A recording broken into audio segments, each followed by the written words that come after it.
जय जिनेन्द्र एवरीवन।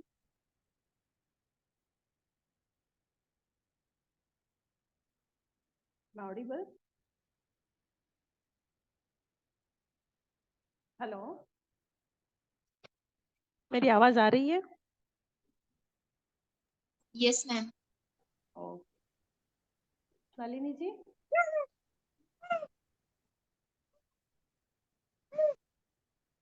नलिनी,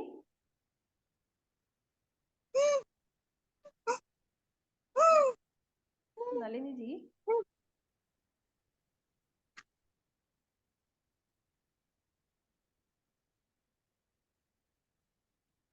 का असाइनमेंट एक सबमिट करना बाकी है ना? मैम क्लियर वॉइस नहीं आ रही है आपकी, बहुत ही स्लो आ रही है। अच्छा अच्छा, नहीं मैं नलिनी जी से पूछ रही हूँ, अभी क्लियर आ रही है? हाँ क्लियर। हाँ, नलिनी जी,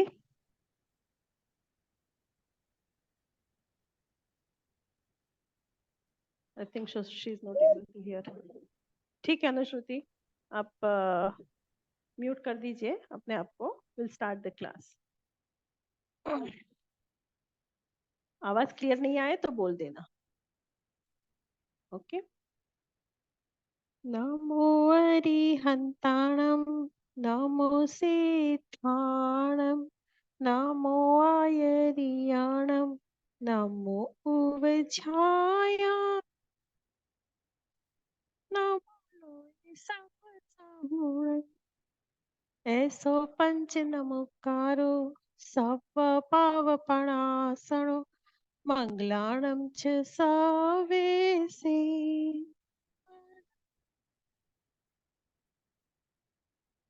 जय जिनेन्द्र एवरीवन। तो आज हमको क्या करना है? प्रमाण के जो सारे टूल्स है उसमें से हमारे जो बाकी टूल्स है उसको हमको डिस्कस करना है।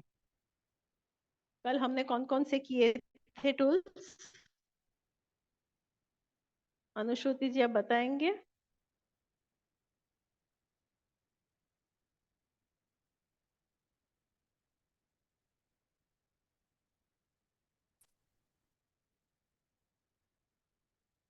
शांतिलाल जी आप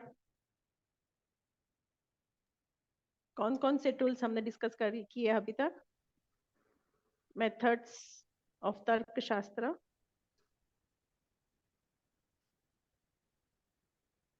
हमारे अभी तक हो गए मैम, जो वो बता दें। हाँ वो बता दीजिए। निक्षेप हो गया, नय हो गया, और अनेकांत हो गया, त्यादवाद हो गया, सप्तभंगी हो गया, आई थिंक आगम और अनुमान भी। प्रमाण हो गया, आगम हो गया, जी अध्यात्म लॉजिक हो गया। यस, जी ठीक है। तो आज जो दूसरे बाकी है वो करते हैं। तो नेक्स्ट टूल है द्रव्य, गुण एंड पर्याय। द्रव्य, गुण एंड पर्याय। The substance or dravya is always associated with certain intrinsic and inalienable qualities called gunas. जो कोई भी द्रव्य होता है उस द्रव्य के साथ उस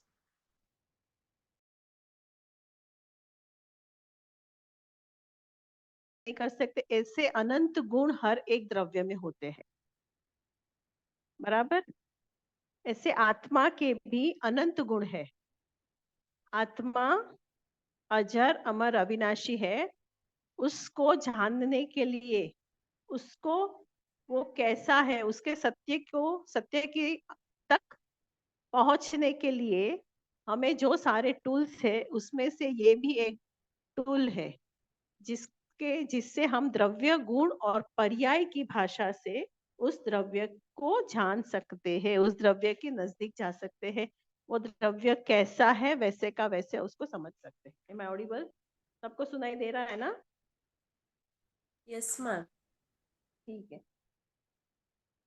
नलिनी जी, आप जब भी हो सके आप थोड़ा जवाब दे दीजिएगा, मुझे 1 सेकंड की खाली बात करनी है आपसे, असाइनमेंट रिलेटेड। तो फिर अभी बोलते हैं कि वो गुण क्या है, वो द्रव्य क्या है, उसकी पर्याय क्या है। तो अभी जो कोई भी द्रव्य है, फॉर एग्जाम्पल अगर हम सोने की बात करते हैं, गोल्ड जो सोना है वो द्रव्य है, ठीक है। तो अभी उसके अनंत गुण कौन से हैं, उसके जो जो गुण है जिसके रिलेटेड, जिसको जानने से हम उस द्रव्य को जान सकते हैं, बराबर। हर एक द्रव्य में गुण होते हैं, ऐसा नहीं है कि आत्मा में ही गुण है या सोने में ही गुण है। हर एक द्रव्य में गुण होते हैं और हर एक द्रव्य की पर्याय होती है। तो द्रव्य के गुण क्या है और पर्याय क्या है, उन दो चीजों को हमको अलग अलग जानना बहुत जरूरी है। अगर हम उसको अलग अलग करेक्टली समझेंगे तो ही हम उसके बारे में चर्चा कर सकते हैं या उस चीज को डीपली हम जान सकते हैं। तो अभी हम सोने की बात करते हैं, गोल्ड की। शांतिलाल जी, आपका बिजनेस क्या है, गोल्ड का है? जी कपड़े का है। कपड़े का है, ठीक है। तो अभी कपड़े की पर्याय देखेंगे बाद में। जी मैम, अभी ये जो टॉपिक है ये ऋषभ सर ने लास्ट टाइम हमारा बहुत अच्छे से लिया था, अच्छा, लास्ट तो अभी आज सेमिस्टर वाला। समझाइए, तो आप समझाइए, एक एक जन समझाइए। जी, द्रव्य 6 है, उसमें कोई भी द्रव्य ऐसा नहीं है कि जिसमें गुण नहीं है या पर्याय नहीं है। द्रव्य सारे पुद्गल रूप है, सूक्ष्म बादर उसके स्वरूप हो सकते हैं, लेकिन गुण ये वो क्वालिटी है जिससे द्रव्य अलग नहीं हो सकता। द्रव्य गुण से अलग नहीं होगा, गुण द्रव्य से अलग नहीं होगा, वो कर ही नहीं पाएंगे। अगर वो करेंगे तो द्रव्य द्रव्य नहीं रहेगा। शक्कर शक्कर नहीं और रहेगी, उसके सोना जो सोना नहीं रहेगा। ट्रांसफॉर्मेशन अलग अलग होते हैं वो पर्याय है, जो समय के या इसके साथ बदलते रहेगा। उसका मतलब रूप, रंग, रस, गंध या स्पर्श जो भी है ये बदलते रहेंगे। तो ये अलग अलग पर्याय हुई उसकी, उसका और किसी के साथ मेल जोल से और कुछ बनता है वो अलग चीज हो गई। लेकिन कल का समय अभी नहीं है, अभी का आगे नहीं होगा, या सोना अभी ये है रूप में, वो दूसरे रूप में चला गया, कभी रॉ था और प्यूरिफाई हो गया। तो ये उसके सारे बदलते पर्याय है। और गुण क्या है? पर्याय हर समय चेंजेबल होगा, लेकिन उसका गुण कभी भी उससे छूटेगा नहीं। तो गुण क्या गुण है? अलग अलग उसमें, अलग अलग नहीं नहीं, परिस्थिति अभी में आप अलग सोने अलग की गुण बात विशेष बोले हो ना, सकते हैं। अभी आपने सोने की बात हम कर रहे हैं ना, गोल्ड की बात कर रहे हैं, तो उसके गुण कौन से हैं? एक दो गुण बताइए।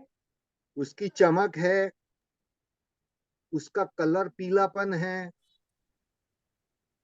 मेटल होना ये उसका एक अस्तित्व का गुण है। Very good. फिर फिर जो आकार में उसको जो ढालना चाहो वो आकार में ढलना, हम्म टूटना, वो ढल बिखरना, जाए। ये जो उसके गुण है ये सारे सोने में समाहित है। Yes yes. अभी कुछ और ऐड करना चाहते हैं इसमें, कुछ और बोलना चाहते हैं, या कोई दूसरा एग्जांपल देना चाहते हैं, या आत्मा पे लगाना चाहते हो? आत्मा पे, अच्छा उसको आत्मा पे लगा के बोलिए। मैम मैं बोलूं? हाँ बोलो आदित्य। आत्मा का गुण है ज्ञान, दर्शन, चारित्र, तप और वीर्य। ये आत्मा के गुण हमेशा कांस्टेंट रहते हैं, बस लेकिन इतना ही पर्याय गुण है? उसकी बदलती रहती है। आत्मा के इतने क्या ही गुण मैम? है? आत्मा के इतने ही गुण है? नहीं, समाचार के अकॉर्डिंग 47 गुण है, और व्यवहार भाषा में अगर अपन बोले तो आत्मा के तो अनंत गुण है। Very good. पर्याय चेंज होती रहती है। जैसे आज मनुष्य भव में तो कल कोई और भव में होंगे। हर भव में वो गुण रहेंगे ही रहेंगे। इसीलिए पर्याय को क्रम भावी कहा है, और गुण को कोई चेंजेस नहीं, वो वैसे के वैसे ही रहेंगे। बराबर। और उस द्रव्य में से उसके गुण को अलग कर सकते हो? No ma'am. जैसे शक्कर में से शक्कर हम निकालेंगे तो वो शक्कर रहेगी? नहीं। तो हर एक द्रव्य के अपने गुण होते हैं, और वो गुण वो द्रव्य से कभी भी निकाल नहीं सकते। That is next to impossible, वो हो ही नहीं सकता। और उसकी पर्याय जो होती है वो चेंज होती है। अभी जैसे सोना का बोला, गोल्ड का, तो कल बैंगल थी, आज किसी ने उसको तुड़वा के उसको उसमें उसका हार बनवा दिया, फिर 50 साल बाद नई बहू आई, उसने उसको तुड़वा के कुछ और बनवा दिया। तो हर एक द्रव्य कैसा है? उत्पाद व्यय द्रव्य युक्त सत्सम।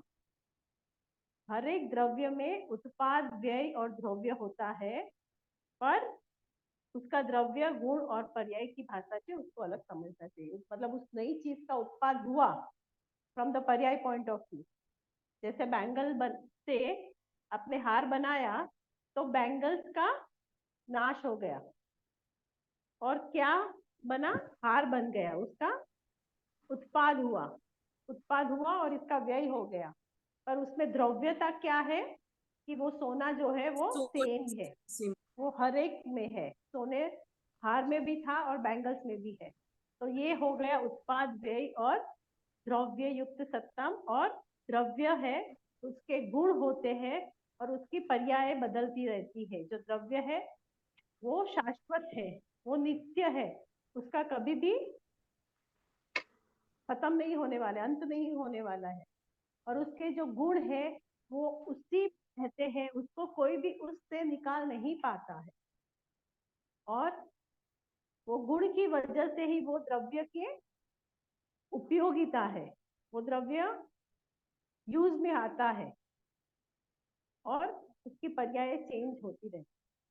The moment it was constructed, मतलब जिस समय से, अगर 6 द्रव्यों की बात करें तो वो नहीं, पुद्गल परमाणु की बात करें तो वो जब से बना है तब से उसका नाश होना शुरू हो जाता है। समझ में आया? तो इसे कहते हैं ट्रिनिटी। ये जो 3 चीजें हैं, द्रव्य गुण पर्याय, ये ट्रिनिटी है जो हमको समझाता है हमारे आसपास की हर एक चीज के बारे में। मतलब हर एक चीज के ऊपर हम लॉजिक लगा सकते हैं। ये जो लॉजिक का टूल है, इसको हम हर एक चीज पे लगा के उसके बारे में हम जान सकते हैं। जब पुद्गल की बात आएगी तो वो सारे कैसे काम करते हैं, जब धर्मासिकाई की बात आएगी, आत्मा की बात आएगी, तो वो सारे कैसे होते हैं, वो सारी बातें हमको इस टूल के द्वारा समझ में आता है। So we can shed all apprehensions, they come whenever we understand the full implication of this tool.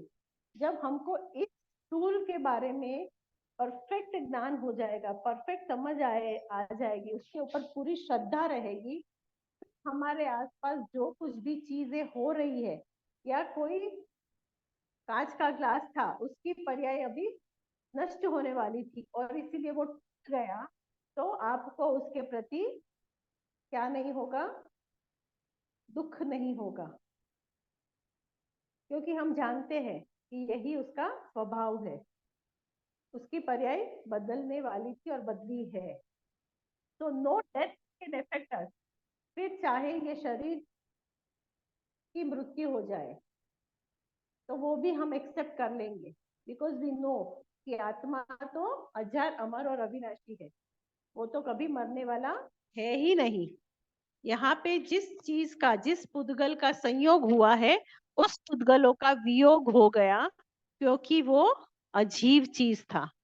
शरीर आत्मा के बगैर अजीब ही है, वो जड़ ही है, इसीलिए उसका नाश होने वाला था। और आत्मा उस शरीर से जब निकल करती जाती है तो वो शरीर का नाश हो जाता है, यानी शरीर को भी जला देते हैं।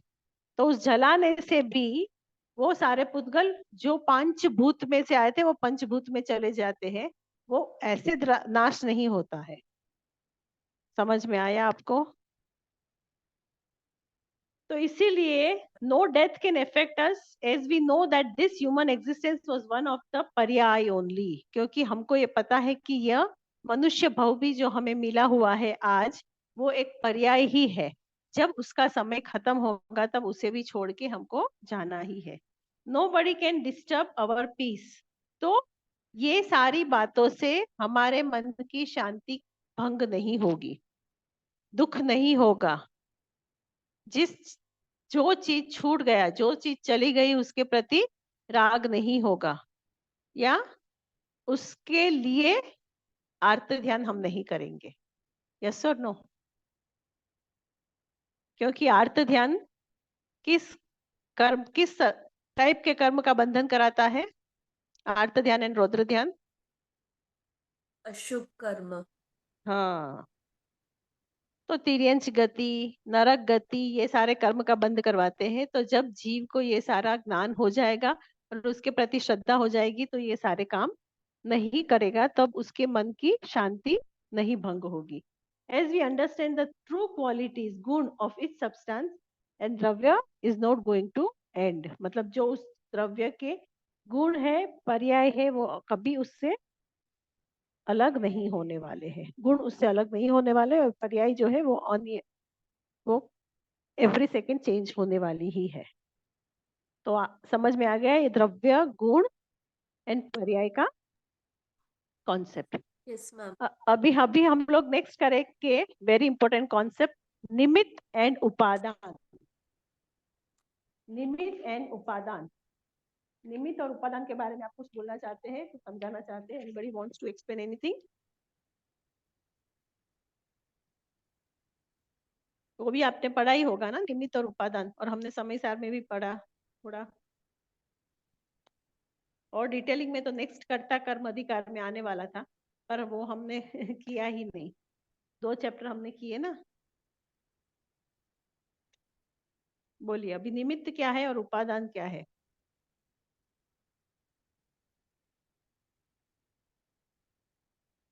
आप लोग ने ये नहीं पढ़ा है ना कभी, उसके बारे में डिटेलिंग जानते नहीं है शांतिलाल जी? नहीं मैम। ठीक है, निमित्त और उपादान को आप बोल सकते हैं कॉज एंड इफेक्ट। हर एक जो क्रिया होती है ना, उसका कुछ ना कुछ कारण होता है। तो निमित्त एंड उपादान 2 बहुत बहुत इंपॉर्टेंट कॉन्सेप्ट है जैन फिलोसॉफी के, जिसके रिलेटेड हम बहुत सारी चीजों को जान सकते हैं। अभी सबसे पहले हम लेंगे उपादान, ओके? उसके बहुत सारे फैक्टर्स है, पर ये 2 फैक्टर्स बहुत इंपॉर्टेंट है। तो that which itself causes the changes or contributed by the same substance through its properties form can be called as real cause.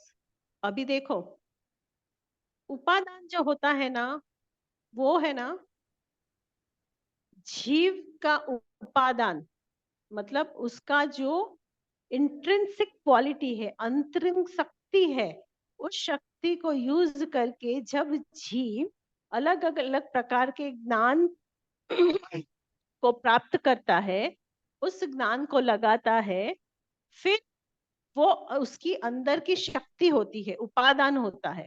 अगर आपका उपादान है और आपने ऐसा उपादान तैयार कर लिया, तो ही आपको मोक्ष मार्ग में जाने की इच्छा होगी, तो ही आपको जैन धर्म सुनने की इच्छा होगी, तो ही आपको जैन धर्म के प्रति श्रद्धा आएगी। मतलब आपने अपने अपने आप को इतना तैयार कर दिया, इतना उपादान आपने रेडी कर दिया कि फिर कुछ एक छोटा सा निमित्त मिलाना तो भी आप वो कार्य कर दोगे। अभी निमित्त क्या होते हैं, हमने आगमों में भी देखे हैं ना, कितने निमित्त जीव को कितनी बार मिलते हैं। निमित्त मतलब कोई भी रीजन फॉर समथिंग, कोई चांस, कोई मौका, हम बोलते हैं ना कि ऐसा चांस उसको मिला, इसीलिए उसने उस चांस को पकड़ लिया और अपना कल्याण कर दिया, तो वो है निमित्त। तो जिस निमित्त की वजह से, जैसे हम अभी ये ज्ञान की प्राप्ति कर रहे हैं, तो वहां हमारे जो आगम है, ग्रंथ है, वो सारे निमित्त है उस ज्ञान को प्राप्त करने के लिए। फिर जो टीचर्स सिखाते हैं, उससे भी हमारे बहुत सारे क्लैरिफिकेशंस होते हैं, हमारे सारे डाउट्स क्लियर होते हैं। तो वो सारे निमित्त है हमको आगे बढ़ने के लिए, बराबर?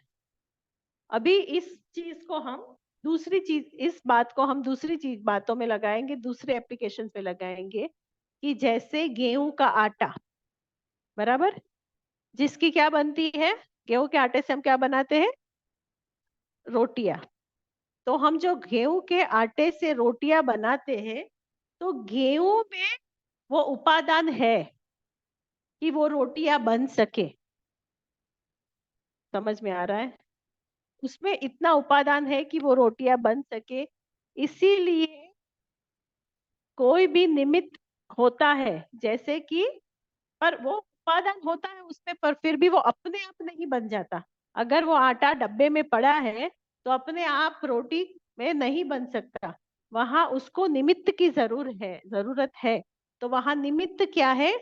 फॉर एग्जाम्पल कि मेरी माँ, उन्होंने गेहूं के डब्बे में से आटा निकाला और फिर हर एक दूसरे इंस्ट्रूमेंट्स की मेहनत मदद से, जैसे कि पटिया लिया, बेलन लिया, पानी लिया, फिर गैस लिया, मतलब ये सारे इंस्ट्रूमेंट, 6 कॉजल फैक्टर्स हम बोल सकते हैं, ये सारे फैक्टर्स की मदद से उन्होंने रोटी गेहूं के आटे से आटा बनाया, मतलब गूथा, और फिर उसमें से रोटी बेल के रोटी गैस के ऊपर सेक के रेडी की। तो ये जो गुण था उपादान का, वो रोटी के आटे में, गेहूं के आटे में था, पर उसको ये निमित्त मिला तो वो क्या हो गया? आटे में से रोटी बन गया। वैसे ही मिट्टी जो होती है उसमें उपादान है कि वो घड़ा बन सके, पर उसके लिए उसको क्या चाहिए? कुम्हार की मदद चाहिए, वो व्हील चाहिए, वो लकड़ी चाहिए, वो सारी चीजों की मदद से, निमित्त से वो घड़ा बन जाएगा और वो कुछ काम में आएगा। जो मिट्टी थी वो तो वैसे की वैसी पड़ी थी, उसका कोई कुछ यूसेज नहीं था, पर जब वो मिट्टी को कुम्हार ने घड़े के रूप में बना दिया तो वो पानी भरने की लिए काम में आने लगा। बराबर? तो उसी हिसाब से हमारे पास उपादान है। अगर हम निमित्त मिलेगा तो हम निमित्त का फायदा लेंगे तो हम आत्मा से परमात्मा बन सकते हैं। क्लियर? निमित्त एंड उपादान is also one of the very important tool to tread on the path of मोक्ष मार्ग। समझ में आ गया आपको निमित्त क्या होता है, उपादान क्या होता है? और उपादान भी बहुत मेहनत करने के बाद जीव को प्राप्त होता है, और उस समय बहुत सारे निमित्त आते हैं। कभी कभी हम वो निमित्त को समझ नहीं पाते और छोड़ देते हैं, पर अगर हम पुरुषार्थ करके उस निमित्त को पकड़ ले तो अपने उपादान को मैनिफेस्ट कर सकते हैं, सम्यक दर्शन की प्राप्ति कर सकते हैं। समझ में आया? उपादान, निमित्त। कोई बोलेगा, कोई समझाएगा व्हाट इज निमित्त एंड व्हाट इज उपादान?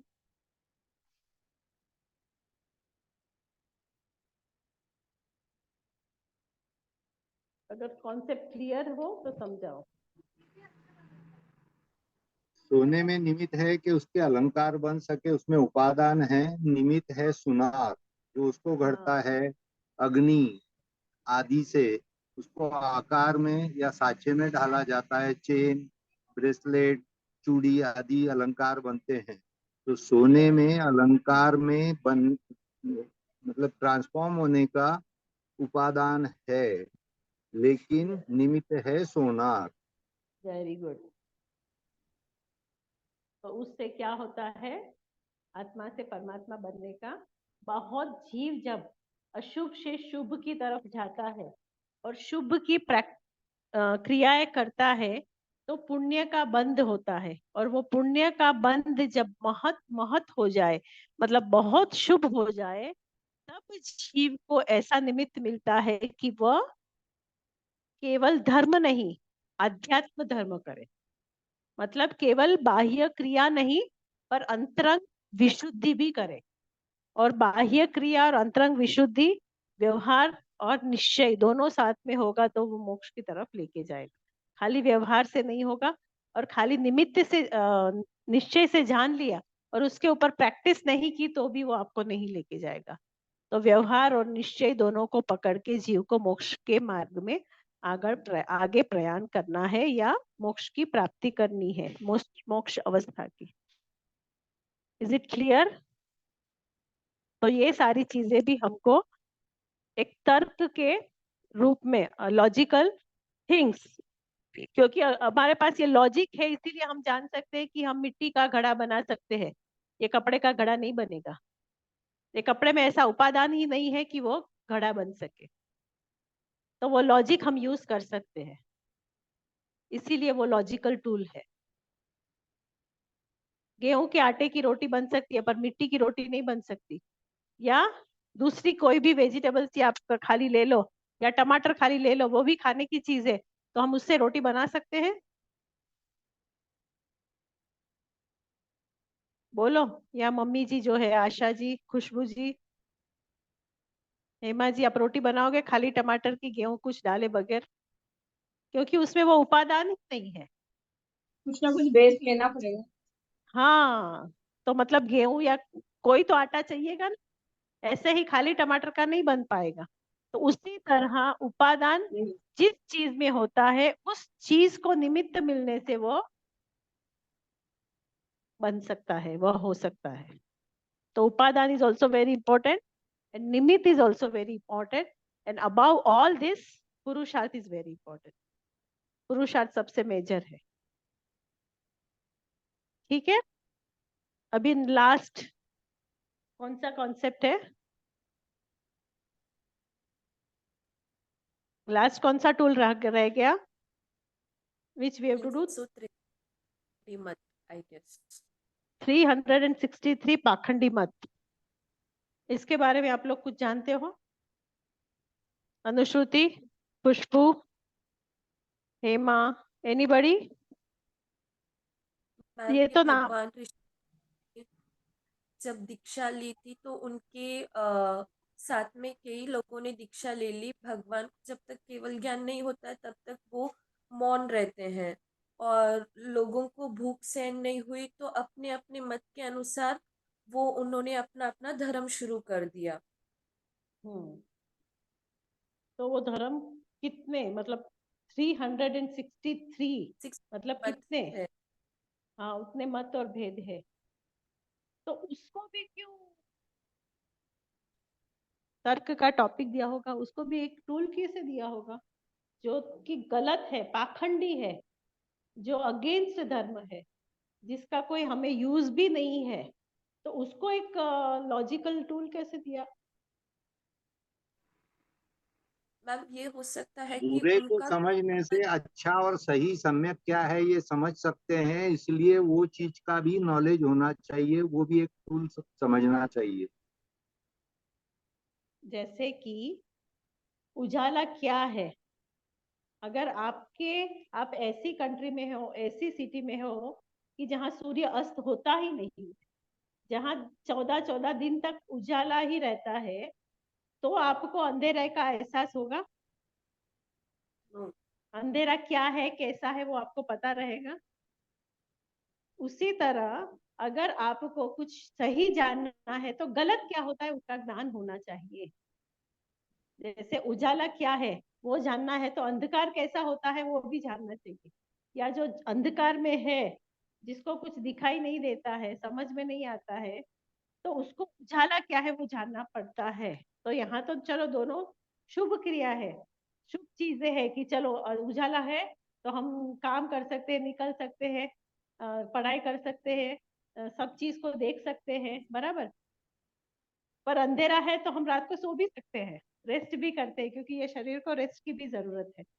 पर उस हिसाब से नहीं, पर अलग अलग जो मत है, अलग अलग जो भ्रांतियां है, अलग अलग जो चीजें हैं, अलग जो 363, अगर हम उसको नहीं जानेंगे तो सच्चा क्या है वो कैसे जानेंगे? और आजकल तो 363 नहीं, उससे भी बहुत सारे ज्यादा मत है। ये तो भगवान महावीर के समय की बात चल रही है, पर आज तो बहुत सारे हैं। तो इसको जानने की के कारण हमको पता चलता है कि गलत क्या है, क्या चीजें हैं जो सही नहीं है, क्या चीजें हैं जिसको हमें अपने जीवन में नहीं लेना चाहिए, जिसको हमें अपने जीवन से निकालना चाहिए, वो जानना भी बहुत जरूरी है। अगर हम आत्म धर्म करने जा रहे हैं तो मतार्थी आत्मार्थी को धर्म जानने के लिए, मतार्थी के धर्म क्या है, मतलब मतार्थी कौन होते हैं, कैसे होते हैं, नहीं जानेंगे तो हम में मतार्थी के गुण है वो कैसे निकालेंगे?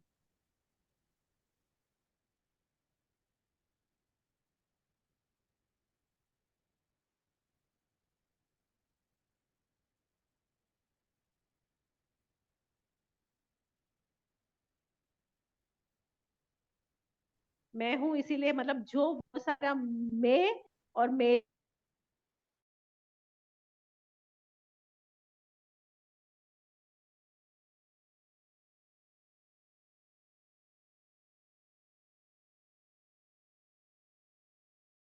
तो ही हम अपने जीवन से निकाल पाए। यस और नो? इसीलिए हमको 363 पाखंडी मत क्या है वो जानना जरूरी है, क्योंकि उसी से हमारी रियलिटी जो है वो हमको समझ में आएगी। उसी से हमको समझ में आएगा कि लॉजिक एक्चुअली कैसे काम करता है, एक्चुअली वो उसका एप्लीकेशन कैसे करना है। लॉजिक को जानना और क्रिया नहीं जानना और क्रियाएं करना, it is like incomplete knowledge. It is like incomplete knowledge. जहां हम अपने करेक्ट लॉजिक को अप्लाई नहीं कर सकते तो वहां आत्मा का ग्रोथ भी नहीं होगा। आत्मा जैसी है वैसी की वैसी समझ में नहीं आएगी। That means it will be incomplete knowledge, hence are not complete और यूनिवर्सल। तो जो कंप्लीट होगा, जो यूनिवर्सल होगा, वो हमें जानना जरूरी है। So one should understand this are false and rise about such rituals and behaviors। मतलब जो अंधश्रद्धा है, जो गलत बातें हैं कि इस पेड़ को जाके धागा बांध दो तो आपका कल्याण हो जाएगा, इस नदी में जाके स्नान कर लो तो आपका कल्याण हो जाएगा, आपके सारे कर्म निकल जाएंगे। तो ऐसी सब बातें जो है वो अंधश्रद्धा की बातें हैं। हमने सुना है ना कि कितने जन गंगा नदी में नहा के बोलते हैं कि मैंने वहां नहा लिया तो अपने सारे कर्म धो गए, मेरे सारे पाप चले गए। तो ये सारी अंधश्रद्धा की चीजें हैं, उससे हम बाहर निकल पाएंगे। ठीक है? तो अभी जो जीव पदार्थों का अस्तित्व मानते हैं, मतलब ये 363 पाखंडी मत कौन कौन से है, कहाँ से आए और क्या है, उस चीज के बारे में हम डिस्कस करने जा रहे हैं। तो हम जब जीव आदि पदार्थ को का अस्तित्व मानते हैं तो वो होता है, वो जो होता है वह तो या तो क्रियावादी होते हैं या तो उससे विपरीत जो जीवादि पदार्थ मतलब आत्मा के अस्तित्व को नहीं मानते वो होते हैं अक्रियावादी। ये सारे वर्ड्स आपने कहाँ सुने हैं? क्रियावादी, अक्रियावादी। समय सार आचारांग में मैम। आचरण आचारांग सूत्र लोयवादी, कहाँ से आया हूँ, मैं कौन हूँ। तो ये क्रियावादी, अक्रियावादी। फिर जो ज्ञान को नहीं मानते वो कौन से है वादी? अज्ञानवादी। ज्ञानवादी। और जो अज्ञानवादी और जो विनय से ही मोक्ष मानते हैं वो है विनयवादी। विनय। तो ये 4 प्रकार के जीव होते हैं। ठीक है? तो निरुक्तिकार ने क्रियावादी के 180 डिविजन्स बताए हैं, 180 मत बताए हैं। वो क्या क्या है वो भी मैं डिटेलिंग बताती हूँ, पहले आप खाली नंबर लिख लो। क्रियावादी के 180 अक्रियावादी के 84 अज्ञानवादी के 67 होते हैं। अज्ञानवादी के 67 और विनयवादी के 32। तो ये टोटल कितना हुआ, कैलकुलेट करो।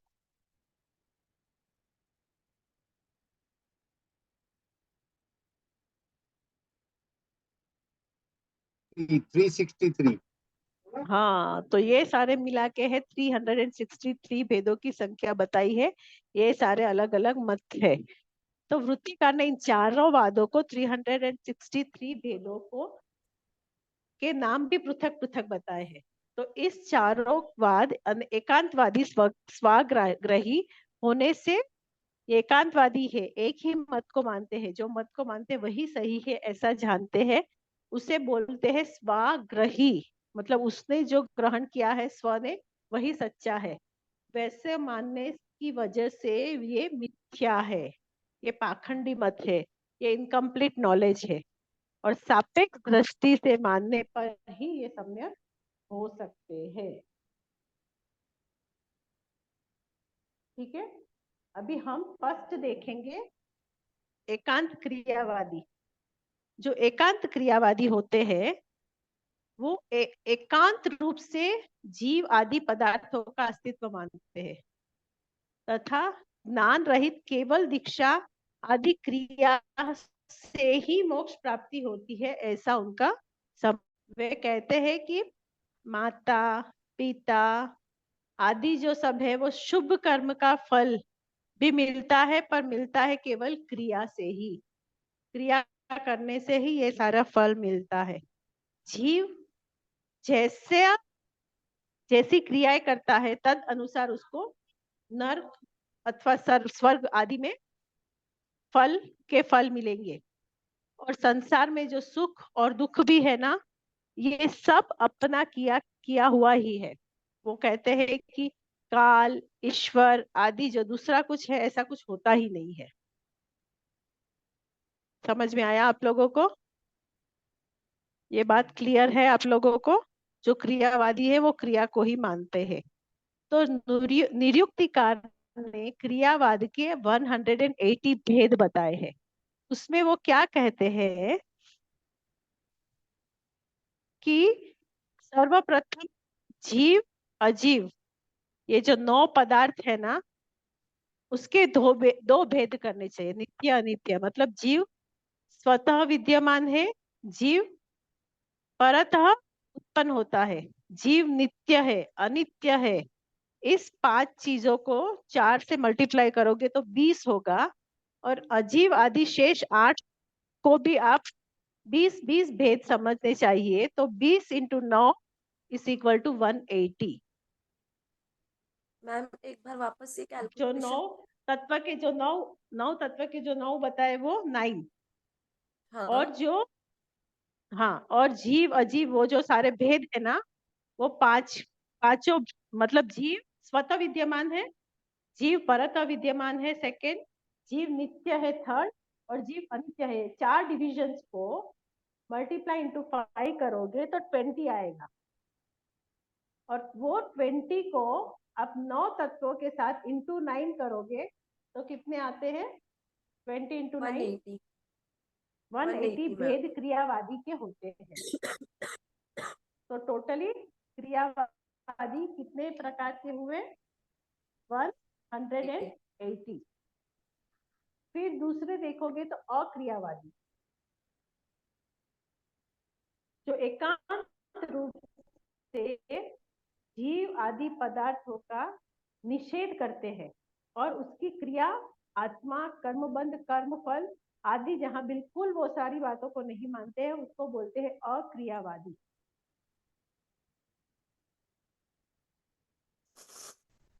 तो अभी जो जीव आदि के 7 पदार्थों का क्रमशः ऐसे होते हैं कि पहला वो स्वतः होता है, स्व। दूसरा परतः, मतलब ये 2 भेद स्थापित करने चाहिए। फिर वो 7 को 2 भेद के साथ करेंगे तो 14 हो जाएंगे। और उसको 6 पद, आत्मा के जो 6 पद है उससे मल्टीप्लाई करेंगे तो 84 भेद हो जाएंगे।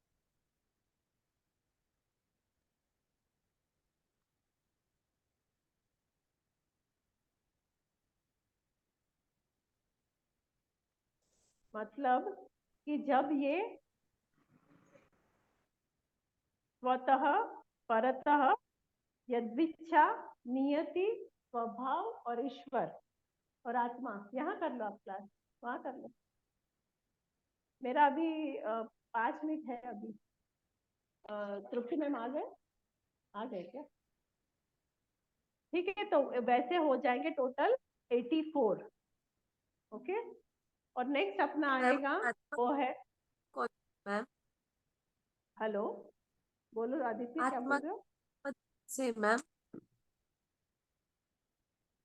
क्या? आत्मा के 6 पद जो आपने बताए, आत्मा के 6 हाँ पद, हाँ, वो कौन नहीं ये मैम? मतलब पहले आत्मा है, आत्मा नित्य है सेकंड, आत्मा करता है, आत्मा भोगता है, आत्मा का मोक्ष है और वो मोक्ष के उपाय है। ये 6 पद है। अभी नेक्स्ट कौन सा आएगा?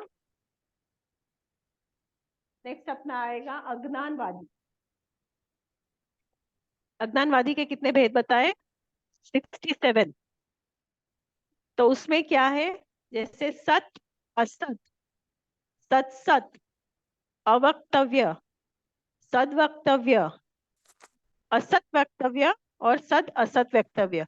ये हम लोग ने जो कल सीखा था ना, शायद अस्ति नास्ति, वैसे ही ये सातों भेदों को जैसे जीव सत्य है यह कौन जानता है और यह जानने से भी क्या प्रयोजन है, इस सारे भंगों को हम लोग 9 जीवादि के साथ मल्टीप्लाई करेंगे तो ये हो जाएंगे 63। और 63 के साथ और 4 ये भंग को ऐड करेंगे तो वो हो जाएंगे 67। अभी आप लिख लो, उसकी डिटेलिंग हम वापस करेंगे।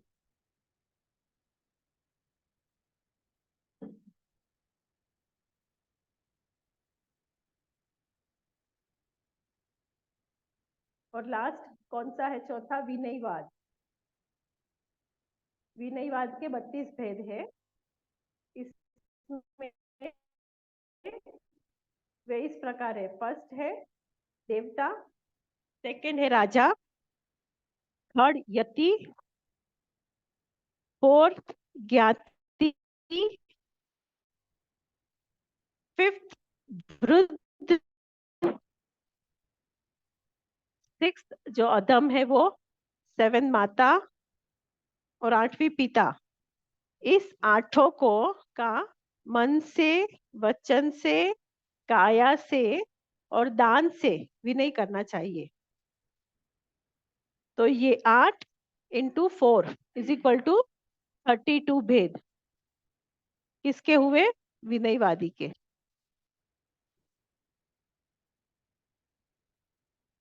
जो विनय को ही सिद्धि का मार्ग मानते हैं और वो कहते हैं कि विनय से ही स्वर्ग मिलेगा और मोक्ष की प्राप्ति होती है। तो वो ऐसे लोग जो होते हैं ना, वो गधे से लेकर गाय तक, चांडाल से लेकर ब्राह्मण तक, जलचर, खेचर, स्थलचर, उर परिसर, भुज परिसर, जितने भी जीव होते हैं ना, उन सारे प्राणियों का विनय और नमस्कार करते हैं। तो ये भी जो है, जो केवल विनय को ही मानते हैं, उसके ये सारे भेद है। और ये भी क्या है? पाखंडी मत। इन टोटल 32, इसको भी ऐड किया तो टोटल कितना आ गया अपना? 600 पाखंडी मत होते हैं। तो 363 पाखंडी मत होते हैं। तो ये सारे मतों का मत गलत है और खाली एकांतवादी उसमें रहने से जीव का कभी भी कल्याण का कारण नहीं हो सकता है। ये जीव को समझना चाहिए और जानना चाहिए और इससे बचना चाहिए। इसीलिए this tool is also very important from the न्याय पॉइंट ऑफ व्यू। क्लियर? समझ में आ गया? मैम एक डाउट है मैम इसमें, विनयवादी। हाँ, मैम ये सारी जो विनयवाद अभी मैंने क्लास लिया ना, ये सारे नोट्स में अभी आप लोग को ग्रुप में शेयर कर दूंगी। हाँ बोलो मैम बोलो बोलो, क्या बोल विनयवाद रहे थे में आदित्य? 4 फैक्टर क्या बताए? मन, वचन, काया और चौथा? मन, वचन, दान। काया और दान। दान, चैरिटी, दान देना। मैम दान से कैसे मैम दान मतलब से ये जो कैसे विनय अभी हमने होगा? जो, हाँ मतलब वो लोग समझते हैं कि इस सारे से अगर आप करोगे ना, दान भी करोगे, तो वो आपका एक रेस्पेक्ट है। आप किसी को वो रेस्पेक्ट दे रहे हो, विनय कर रहे हो। तो वो भी खाली विनय के रूप में आप लेने से, वहां क्या बताया, ये सारे जीवों को, चाहे वो गधा हो, चाहे वो कोई चंडाल हो, या चाहे कोई भी हो, सब हर एक जीवों का विनय करते हैं। पर वहां जो आत्मा है उसको जानते ही नहीं है। तो ये सारी गलत 363 पाखंडी मत है। तृप्ति जी भी आ गए नहीं, आप कंटिन्यू करिए। और यहाँ पे वंदना जी भी आ गए। अच्छा, बस 2 मिनट हो गया मेरा क्लास। हाँ हाँ हाँ, नो प्रॉब्लम। तो समझ में आ गया आप लोग को? ये कॉन्सेप्ट भी क्लियर है? तो मैम इन 8 और ये कैटेगरी में जो बताया आपने नाम, देवता, राजा, यति, इनको दान करने से मतलब इन 8 को तो भी विनय होता है, विनयवादी का ये मानना है। नहीं, विनयवादी का मानना है, पर विनयवादी होना अच्छा है, पर एकांत विनयवादी होना गलत है, कि खाली वही सच्चा है, दूसरे सारे मार्ग गलत है। अगर ऐसा सोच रहे हो तो ये 363 पाखंडी मत में आ जाए। समझ में आया? हाँ मैम। हाँ, तो ये सारी नोट्स है ना, मैं आज शेयर कर दूंगी, आप लोग एक बार वापस पढ़ लेना। फिर नेक्स्ट वीक में हम लोग अपना जी मैम। दूसरा सारे टॉपिक और वो शुरू करेंगे। और तब भी आपको इसके रिलेटेड कुछ भी डाउट हो तो वापस आप पूछ लेना, ठीक है?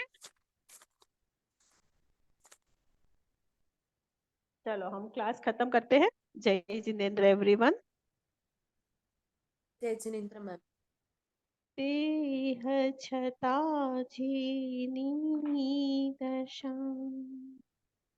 वरते देहाती ते ज्ञानीना चरण हो वंदन अगणी हो वंदन अगणी। जय जिनेन्द्र एवरीवन। मैंने सारे क्लासेस भी अपलोड कर दिए हैं, आज का एक ही बाकी है, वो भी कर दूंगी।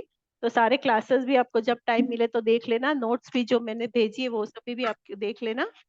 और कुछ भी डाउट हो तो विल डिस्कस ऑन मंडे। ठीक है एवरीवन, चलो बाय बाय, सी यू।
जय जिनेन्द्र।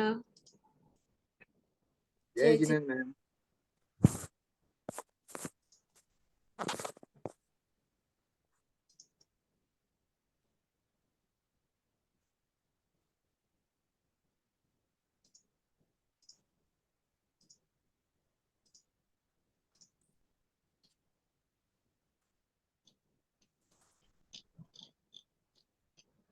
कल हमारा चौथा उद्देश्य पूरा हुआ।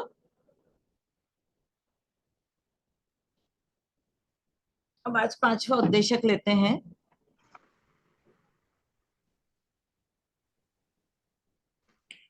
आचारांक सूत्र में ये सबसे एक विशेष बात है कि जो भी उद्देश्य शुरू किया, उस उद्देश्य के शुरू होने से पूर्व एक अणगार को क्या कैसा होना चाहिए, एक मुनि के क्या परिभाषा होती है, मुनि किसे कहा जाता है, उसकी व्याख्या पहले की हुई है।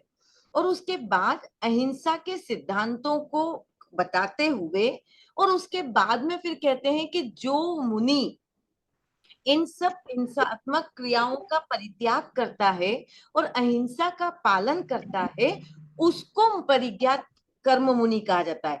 परिज्ञात कर्म मुनि किसे कहते हैं? मैंने पहले ही बताया कि जो मुनि जान करके समझ करके कि मैं क्या कर रहा हूं, कैसे कर रहा हूं, विवेक है कि नहीं है, जो इन चीजों का ध्यान रखते हुए कर्म क्रिया करता है, क्रियाएं करता है, उसको परिज्ञात मुनि कर्म मुनि कहा जाता है।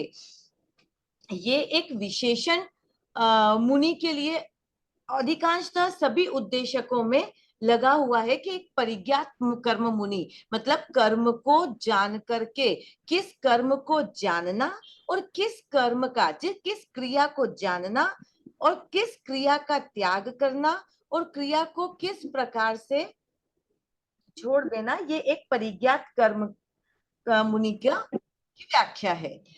इसी आधार पे अब इस पांचवें उद्देश्यक में अणगार का लक्षण बताते हुए कह रहे हैं, तम नो करिस्सामि समुत्थाये मत्ता मत्तिमम अभयम विदित्ता तम जेनो करये एसो वरत्ते एथो वरये एस अणगारे ती पवुच्चति। क्या कह रहे हैं? तम नो करिस्सामि समुत्थाये, अहिंसा के सिद्धांतियों मतलब उसको एक अणगार का ये लक्षण, ये संकल्प होना चाहिए। समुत्थाय मतलब वो जो क्रिया करते हैं उसके लिए उनका यह संकल्प करना चाहिए, ये संकल्प होना चाहिए कि मैं इस संयम जीवन को मैंने अंगीकार करके मैं हिंसा नहीं करूंगा। ऐसा उनका एक लक्ष्य होना चाहिए कि मैं हिंसा को जान करके समझ करके मैं हिंसा नहीं करूंगा। और मत्तीय अभयम वदिता, क्या करना है?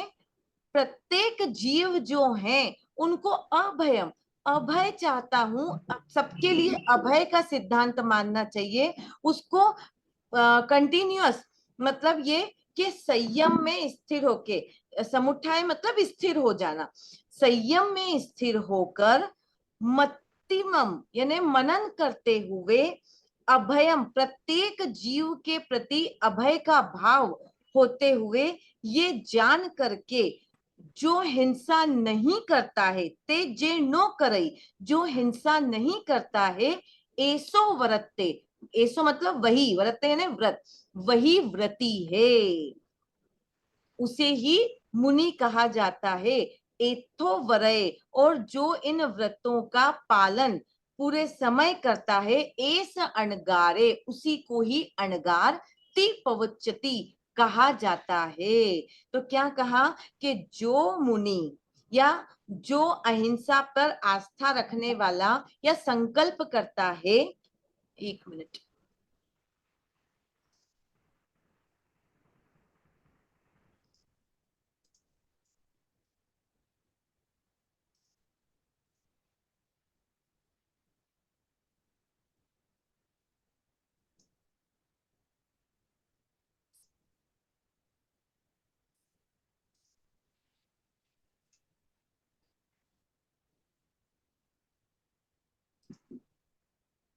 जो मेरा नंबर है वही है, मतलब 888 वाला नहीं।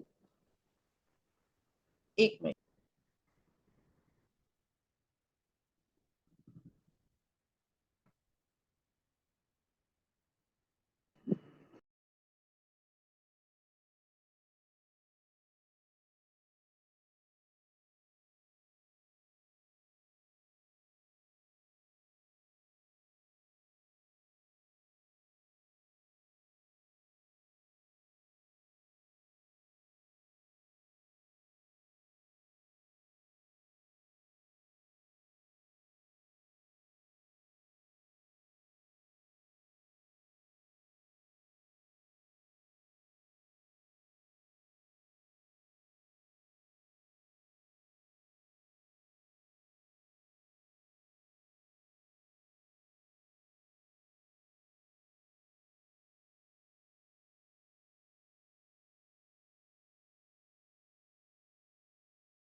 दीदी आप म्यूट ऑन। सॉरी सॉरी, मुझे ध्यान में नहीं रहा। तो अब यहाँ तो हमने बात का मत्ता मयिम अभयम वदिता से सुना। आगे क्या कहा है? तम नो करिष्यामि समुत्थाय।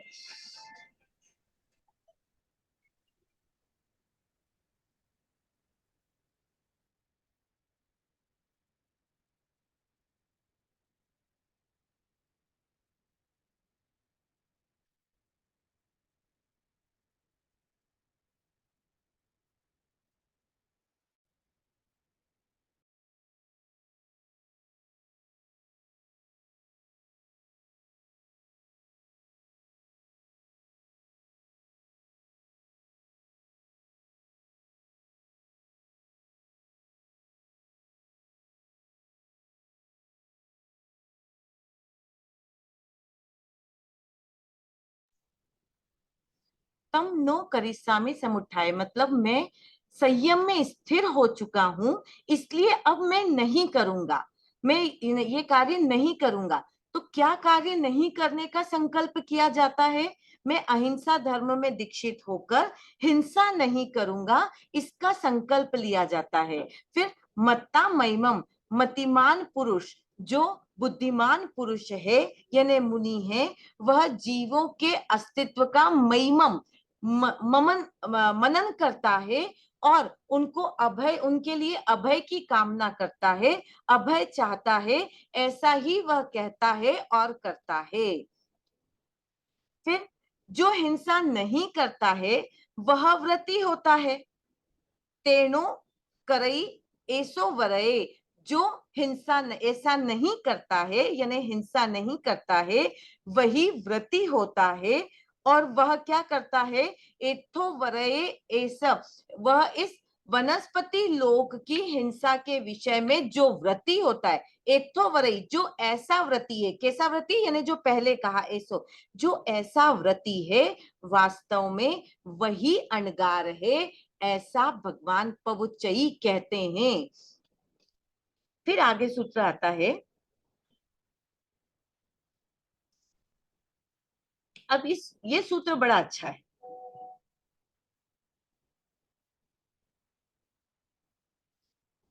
आप लोगों को स्क्रीन दिख रही है? Yes ma'am. मुझे क्यों नहीं दिख रही है? Yes ma'am. जे गुणे से आवट्टे, जे आवट्टे से गुणे, जो गुण है, जे यानी जो गुण है, से यानी वही, वही आवृत है, यानी कि आवृत, आवृत मतलब जो गोल गोल घूमता रहता है ना, या जो घूमता ही रहता है, उसको आवृत कहते हैं। तो जे गुणे से आवट्टे, जे आवट्टे से गुणे, और जो आवृत है वही गुण है। यहाँ पर गुण और आवृत का क्या अर्थ है? गुण से अर्थ है शब्द आदि विषय, या फिर जो भी कषाय आदि विषय रहे हुए हैं, या पंचेंद्रिय के जो विषय रहे हुए हैं, उन सभी को गुण कहा है। जैसे कि इंद्रियों के विषय क्या क्या है? रसना, स्पर्श, अच्छा लगना, अच्छा देखना, बुरा देखना, सुनना, ये जितने भी इसके विषय रहे हुए हैं, वो विषय और उसके उन विषयों में जो आवृत रहता है, जो वह संसार में परिभ्रमण करता रहता है, मतलब कि जो विषय आदि में मग्न रहता है, डूबा हुआ रहता है, वही आवृत होता है, मतलब वही इस संसार में परिभ्रमण करता रहता है। और जो संसार में परिभ्रमण करता रहेगा, वास्तव में वही गुण है। मतलब यहाँ पर संसार में परिभ्रमण करने का कारण बताया है कि जीव क्यों इस संसार में परिभ्रमण करता रहता है, क्योंकि वह गुण आदि विषयों में डूबा हुआ रहता है। तो ये संसार क्या है? ये संसार पूरा विषयों से ही भरा हुआ तो है।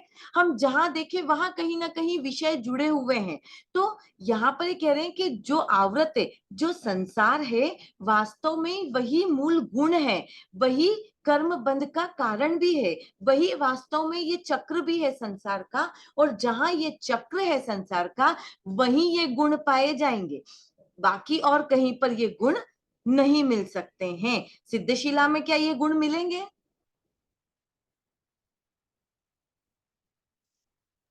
नहीं। अनुश्रुति,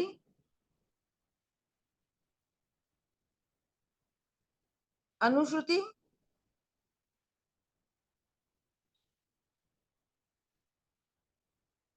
खुशबू है? हाँ दीदी। तो एक बात बताओ कि सिद्धशिला पे हमको कोई मॉल वगैरह मिलेगा क्या? नहीं दीदी।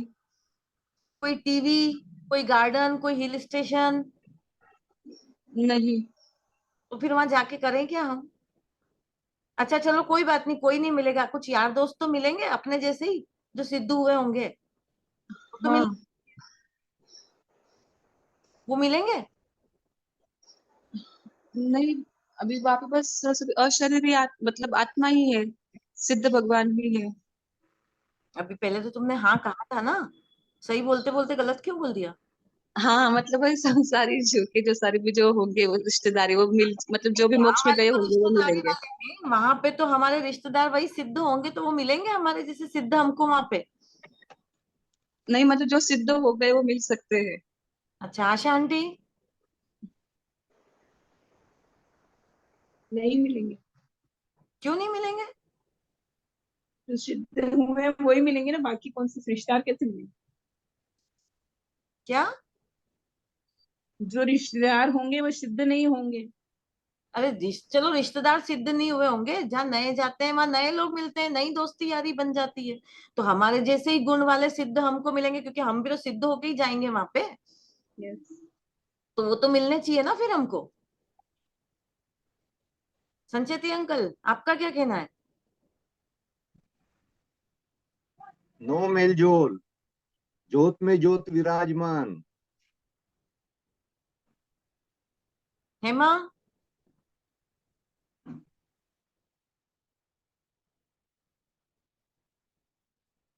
Unmute, unmute.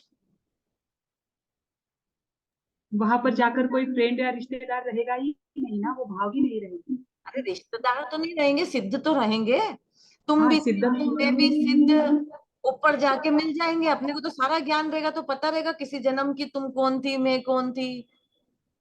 हाँ बिल्कुल, वो तो होगा, सबको तो पता पहचान होगा। लूंगी मैं तो तुमको एक बार में ही, कि ये हेमा थी, ये आदित्य थी, क्योंकि मैं तो सिद्ध हो गई ना, मेरे को तो ज्ञान हो जाएगा पूरा। Anushruti, yes ma'am. तुम्हारी क्या दीदी। राय है? सिद्ध? दीदी। हाँ वहां पे नए लोग मिल जाएंगे। वहाँ ऑलरेडी बहुत होंगे मैम। हाँ, तो मतलब कुछ तो एंटरटेनमेंट होगा वहां पे। नहीं मैम, ऐसा नहीं है वहां तो। अरे वहां इंटरटेनमेंट हो और सिद्ध हो तो वो तो जस्ट अपोजिट बात है। एंटरटेनमेंट का मतलब ये नहीं है कि जो आज या क्या संसार में करें वो संसार की तरह का एंटरटेनमेंट है। सिद्ध स्थिरा पे जाएंगे तो सिद्ध का जो नेचर होगा उस तरह का एंटरटेनमेंट होगा। तो आप सिद्ध सिद्ध तो मिलेंगे, पता लगा तुम भी वहीं बैठी हो, मैं भी वहीं बैठी हूँ, हम दोनों को तो ज्ञान रहेगा कि अपन दोनों कहाँ से कब मिले थे। मैम वहां पर ये वाला ज्ञान थोड़ी होगा, वहां पर तो शो का ज्ञान होगा। अरे ये वाला ज्ञान नहीं होगा, लेकिन हम ज्ञान से ये तो पता चली जाएगा ना कि हाँ ये अनुश्रुति थी, ये मुझे वहां पे यहाँ पे ऐसा हुआ था, लेकिन हम दोनों ही आज सिद्ध हो गए हैं, हमने आत्मा का, तो ये तो ज्ञान हमको होगा ही सही ना। तुम्हारे जन्म जन्म का ज्ञान मुझे होगा, मेरे जन्म जन्म का ज्ञान तुम्हें होगा। ज्ञान तो हो गई मैम, बट क्या? पर बट कंफ्यूजन में अब वो तो आप ही बता पाएंगे। एक ने सवाल पूछा कि महाराज जी मोक्ष में टीवी है? टीवी तो नहीं है। अच्छा चलो कोई बात नहीं, कोई हिल स्टेशन तो होगा? तो उन्होंने कहा कि वो खुद ही हिल पे है इसलिए कोई हिल स्टेशन नहीं है। उन्होंने कहा अच्छा चलो कोई बात नहीं, कोई मॉल वगैरह होगा, कोई गेमिंग वगैरह का? तो उन्होंने कहा वो भी नहीं है। अरे महाराज जी ये कुछ भी नहीं है तो फिर मोक्ष में करेंगे क्या? चलो कोई बात नहीं, रिश्तेदार तो मिलेंगे, तो कोई यार दोस्ती तो मिलेगी। तो उन्होंने कहा वो भी नहीं है। क्या कि जब ये भी नहीं, वो भी नहीं, ये भी नहीं, तो हम करेंगे क्या वहां पे सिद्धशिला पे जाके? इससे तो यही अच्छे हैं, कम से कम यहाँ पे मजे तो कर रहे हैं।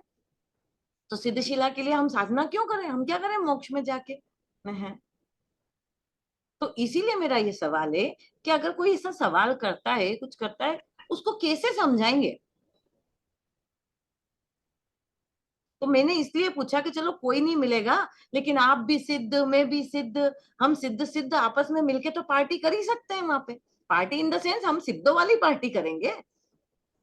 तो वही पूछ रही हूँ मैं, अपन यहाँ वाली पार्टी थोड़ी ना, यहाँ से तो अपन मुक्त हो गए सब, वहां का जैसा माहौल होगा वैसा करेंगे। देव लोग ज्ञाता दृष्टा, बस क्या? ज्ञाता दृष्टा वही पार्टी हो जाएगी। हाँ ज्ञाता दृष्टा तो होएगी पार्टी। अरे बेटा ओ, सिद्ध में कोई कहीं नहीं मिलना है। भले ही तुम सिद्ध हो जाओ, मैं सिद्ध हो जाऊं, हम सब तो एक रूप ही वहां रहेंगे, कोई किसी की कोई शक्ल रहेगी क्या? हम कोई सिद्ध में कहीं कोई नहीं मिलना है, हम तो खुद ही विलीन रहेंगे वहां पे, हाँ कुछ नहीं होना है। ना शरीर है ना कुछ है, बुद्धि ही नहीं है ना वहां तो, क्योंकि वहां तो जन्म मरण का पूरा चक्र ही समाप्त हो गया। और जहां जन्म मरण का चक्र, तो एक ज्ञानमय ज्योति रूप, हम सिर्फ एक उपमा देते हैं, ज्ञानमय ज्योति रूप, वो भी उपमा कह लो या फिर व्यवहार के रूप में हमें कहना पड़ता है कि वह ज्योत में ज्योत विराजमान। ये ज्योत में ज्योत विराजमान भी मात्र एक आलंबन रूप में या व्यवहार रूप में कहा जाता है। समय सार में कितनी एक सुंदर बात कही है, आत्मा को आत्मा कहना भी मुझे व्यवहार से कहना पड़ रहा है। आचार्य कुंद कुंद श्री ने मतलब कितना गहरा सोचा होगा उनने, कितनी डीप उनकी सोच रही होगी कि यार आत्मा को तो व्यवहार में आत्मा कह रहे हैं, आत्मा का तो उस वर्ड से भी कहीं ज्यादा ऐसा ऐसा रूप है जिसकी व्याख्या ही नहीं है, या उसका ऐसा अरूप है जिसको न देखा जा सकता है, न सुना जा सकता है, न मतलब कुछ नहीं है वो। लेकिन वो एक मात्र अंदर वो एक कह लो कि मुक्ति का ऐसा स्वरूप, जहां पर जीव विलीन हो जाता है, जहां पर जीव जीव नहीं रहता है, क्योंकि जीव शब्द कहा भी तो मुश्किल है, वो एक इसीलिए सिद्ध शब्द आया कि वो एक सिद्ध स्वरूप हो गया। मतलब सिद्ध का अर्थ क्या है? जिसने सिद्धि को प्राप्त कर लिया, जिसने ऐसी सिद्धि को प्राप्त कर लिया जहां पर कुछ भी नहीं है, मात्र एक अल्टीमेट हैप्पीनेस वर्ड व्यवहार में कहना पड़ेगा, या फिर एक मुक्त स्वरूप जिसका कि वर्णन करना ही जो है वो मुश्किल है, वो अवर्णनीय है, अतुल्य है, ऐसा वो स्वरूप आत्मा का है, तो वहां सिद्धशिला पे कोई नहीं मिलना बेटा, किसी को भी। अपन खुद ही अपने आप को नहीं मिल पाएंगे वहां, तो क्योंकि अपन तो अपने आप में मिल चुके होंगे, तभी तो वहां पहुंचेंगे, है ना। तो यहाँ पे क्या कहते हैं कि से जे गुणे से आवट्टे, इसलिए यहाँ पे ये शब्द कहा कि ये जो संसार है ना, यही गुण है, और जहां गुण होगा वही संसार होगा, वही आवृत्ति होगी, वही आना जाना होगा, उस जगह पे और नहीं हो सकता कुछ भी।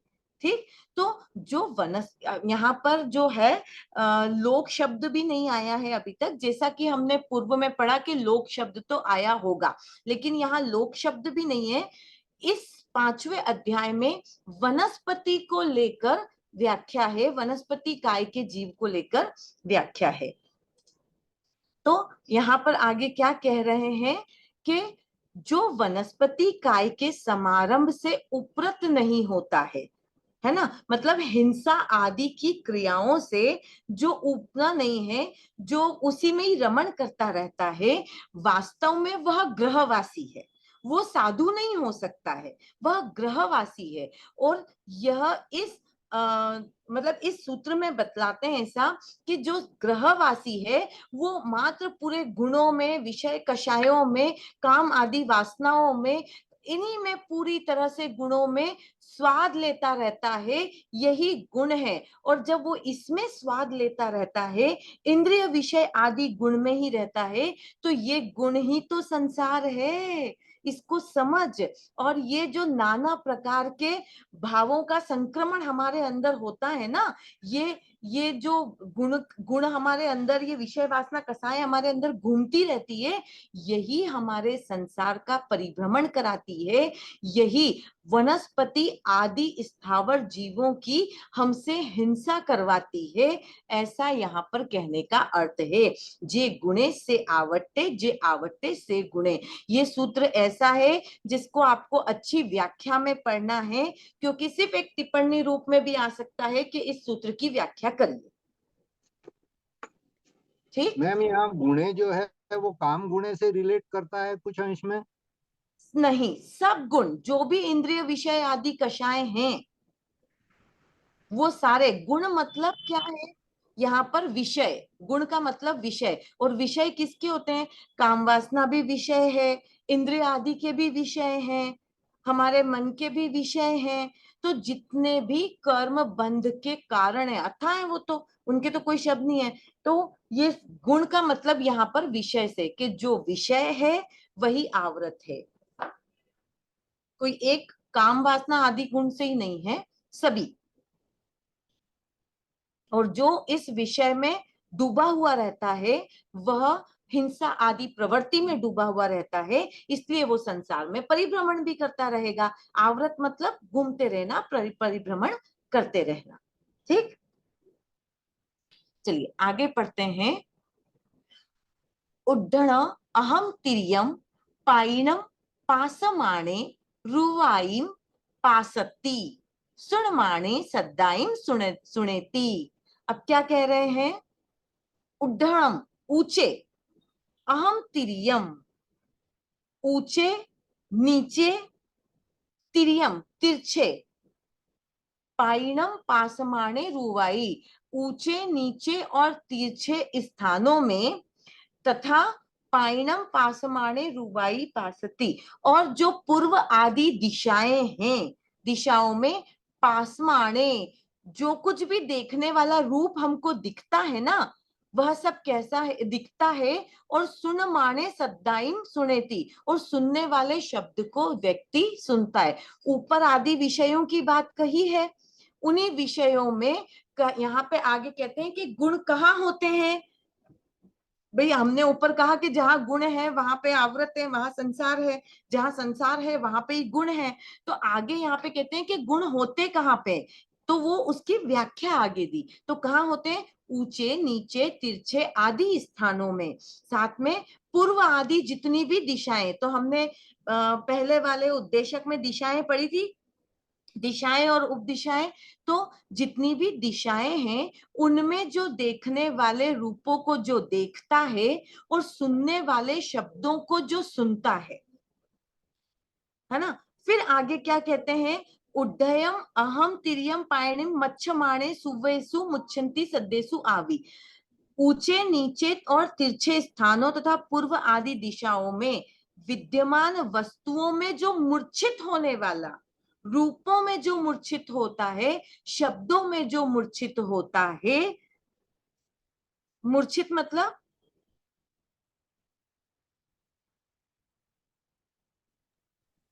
राग मुग्ध। में आसक्त होना, ऐसे लोए विहाइये इस लोक में कहा जाता है। तो ऊपर जो सूत्र आया ना, जे गुणे से आवट्टे वाला, तो उसी सूत्र के आधार पर आगे का ये कहा कि गुण और आवृत कहाँ पे हो रहा है, तो भाई वो कहाँ हो रहा है, तो ये जो ऊंचा नीचा तिरछा लोक है और ये जो दिशा अनुदिशाएं हैं, इन दिशाओं में जो हमको रूप दिखता है और जो शब्द हमको सुनाई देते हैं, या जो वस्तुएं यहाँ पर विद्यमान हैं, उनमें ही जो व्यक्ति आसक्त रहता है, उन रूपों में मूर्छित होता है। मतलब राग आसक्ति को कहते हैं मूर्छा। राग आसक्त रहता है, अच्छे बुरे शब्दों के प्रति आसक्ति रखता है। ऐसा लोगे विहाइते, यह ही संसार कहा जाता है, यही लोक है। तो आगे फिर कहते हैं एथे अगुत्ते अनानाए पुड़ो पुड़ो गुणासाए। क्या कह रहे हैं कि फिर क्या होता है, एथे अगुत्ते अनासाए, यानी जो व्यक्ति इसमें अगुप्त रहता है, अगुत्ते मतलब इसी में ही डूबा हुआ रहता है, इन विषय कषायों में, सॉरी अगुत्ते अगुप्त है, इंद्रियों और मन से असंयत है, वह आज्ञा धर्म के शासन से भी बाहर कहा गया है।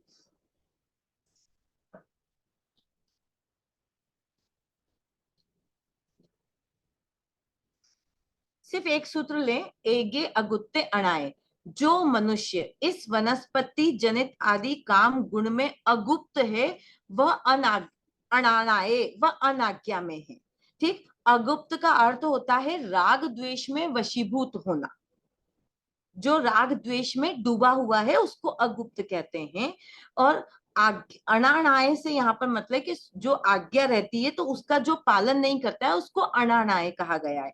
तो जो पुरुष इस लोक में अगुप्त होता है, राग द्वेष में ग्रसित होता है, काम गुणों से अगुप्त होता है, वह अनाज्ञा में है। मतलब वह भगवान ने जो मार्ग दिखाया है उस मार्ग के अनुसार नहीं है। फिर कहा पुणो पुणो गुणासाए, जो बार बार गुणों में वंक समाराए पमत है, जो बार बार इन गुणों में, गुण कौन से, जो हमने विषय आदि गुण हैं, जो बार बार इन गुणों में अर्थात इंद्रिय आदि विषयों में आसक्त रहता है, उसी में ही गुणासाय, गुण में ही स्वाद मानता है अपना, है ना। और फिर क्या करता है, असंयम का आचरण करता है। वक्कम, वक्कम से मतलब यहाँ वक्र है, जो वक्र शब्द है वक्कम यानी वक्र। जो वक्र है, वक्र किसको कहते हैं, जो असंयमी होते हैं, कि जो संयम का पालन नहीं करते हैं, वक्र आचरण वाले हैं। ऐसे वक्र आचरण वाले और पमत्ते गारमावसे, और जो प्रमत्त होते हैं वह कौन होते हैं,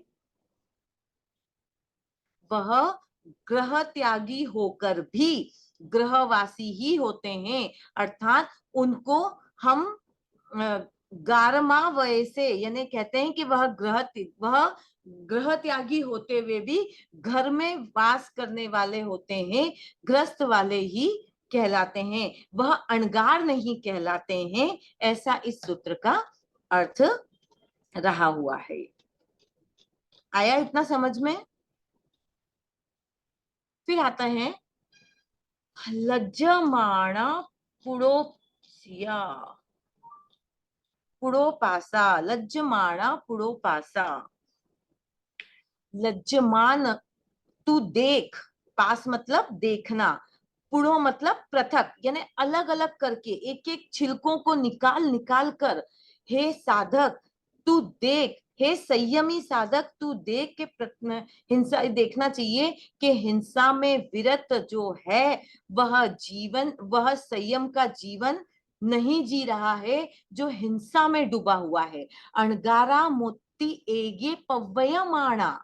और तू देख, और क्या देखना है, एक तो देख तू लज्जा के साथ, शर्म के साथ से, और देखे क्या, तू देख कि कुछ साधु जो हैं वह ग्रह त्यागी होकर भी इस तरह का अगर आचरण करते हैं तो वह ग्रहवासी के समान है, वह साधु नहीं कहलाते हैं।